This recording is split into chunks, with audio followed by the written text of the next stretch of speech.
dari Bapak Markus di Bengkulu. Pertanyaannya, apa yang dimaksud dalam Matius 4 ayat 5? Iblis membawa Yesus ke bumbungan bait Allah. Bagaimana iblis membawa Yesus? Kok mau Yesus diperintah iblis? Kok mau Yesus diperintah oleh iblis? Apa pendapat Pak Pendeta? Baik Pendeta, saya bacakan ayatnya dari Matius 4 ayatnya yang ke-5. Kemudian iblis membawanya ke kota suci dan menempatkan dia di bumbungan bait Allah. Demikian Pendeta, silakan. Terima kasih untuk pertanyaan ini.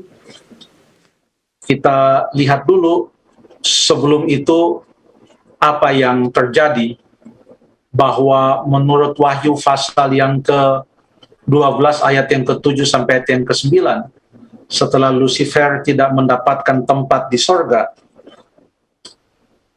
ia menjadi setan, iblis, maka ia dicampakkan ke atas bumi ini, ia beserta dengan malaikat-malaikatnya. Adam dan Hawa jatuh dalam dosa karena mengikuti dan percaya kepada perkataan ular itu, ular tua itu. Iblis bekerja melalui ular itu dan mencobai atau menggoda Adam dan Hawa, Hawa dan Adam, dan mereka jatuh dalam dosa. Dosa harus ada solusinya. Itulah sebabnya Tuhan Yesus datang ke atas dunia ini. Coba saja kita lihat pada waktu kelahiran Yesus itu diumumkan dan namanya itu diberikan. Kita baca di dalam Matius pasal yang pertama, ayat yang ke-21, ia akan melahirkan anak laki-laki dan engkau akan menamakan dia Yesus, karena dialah yang akan menyelamatkan umatnya dari dosa mereka. Jadi waktu Yesus datang ke atas dunia ini, waktu bayi, ia dinamakan Yesus, artinya ialah yang akan menyelamatkan umatnya dari dosa mereka. Setelah ia besar, ia melayani. Ia juga berkata dalam Lukas pasal 19 ayat yang ke-10, sebab anak manusia datang untuk mencari dan menyelamatkan yang hilang. Dia adalah juru selamat, dan 3 kali sebelum ia mati di atas kayu salib, 3 kali ia memberitahukan tentang apa yang akan terjadi pada dirinya. Anak manusia akan diserahkan kepada tangan para pemimpin, dan mereka akan menyiksa dia, menyesah dia, mengolok, meludahi dia, lalu membunuh dia, tapi pada hari ketiga ia akan bangkit.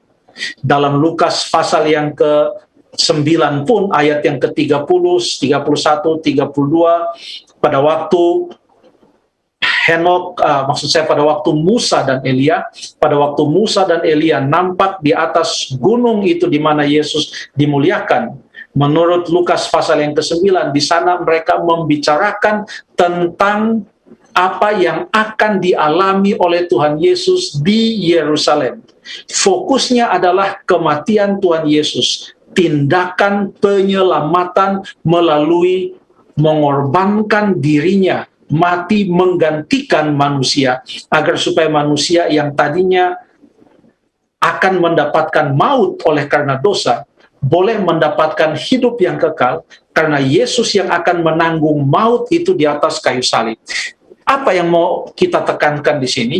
Bahwa datangnya Tuhan Yesus ke atas dunia ini, Allah menjelma menjadi manusia, adalah berdasarkan rencana keselamatan. Bukan karena iblis yang panggil dia, ayo turun kamu, bukan.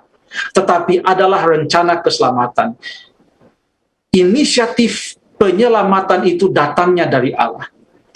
Dia datang ke atas dunia ini, dan dia tahu yang akan dia temui di atas dunia ini adalah iblis. Ini adalah medan pertempuran antara Kristus dan setan. Dan Kristus tampil sebagai pemenang di atas kayu salib. Jadi kalau setan membawa dia ke atas bumbungan bait Allah, itu hanya sebahagian kecil dari pertempuran antara Kristus melawan setan.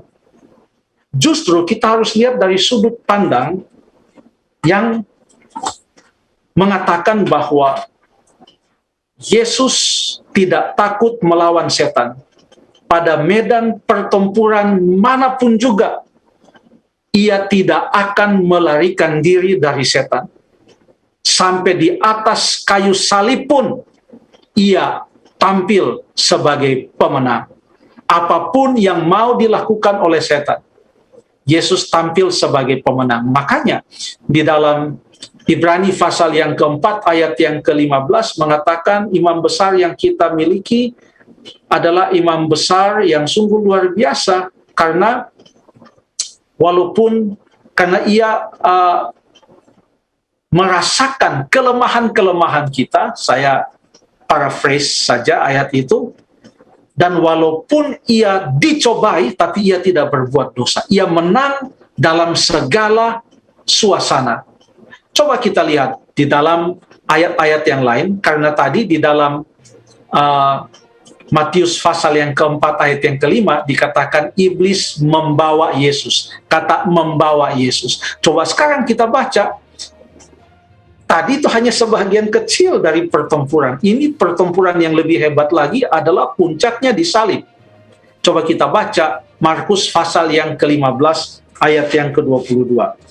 Markus pasal yang ke-15 ayat yang ke-22. Oke.